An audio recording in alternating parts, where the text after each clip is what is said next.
Maradona বলেছিলেন, আমার জায়গা যে নিতে পারবে সে আর্জেন্টিনার সেরা খেলোয়াড় হতে পারবে।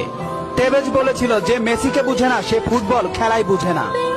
ব্রাজিলের পেলে বলেছিল, মেসিকে কখনোই খারাপ খেলতে দেখিনি, সে সবসময় একই ধারে খেলে আসছে।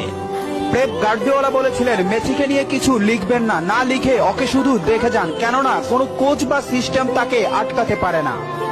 রাইকেট বলেছিলেন, মেসির গোল এক একটা শিল্পকলা, আবার বলেছিলেন মেসি মানে ফুটবলের ইতিহাস।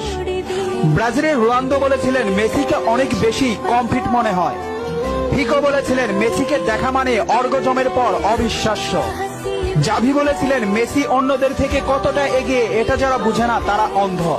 ইনিয়েস্তা বলেছিলেন, মেসি যা পারে অন্যরা তা পারে না, বার্সেলোনা আর কখনোই আরেকটা মেসি পাবে না।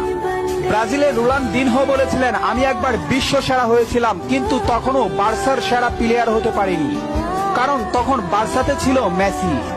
অলিভ বলেছিলেন, মেসিকে দেখলে সব সময় সতর্ক থাকতে হয়।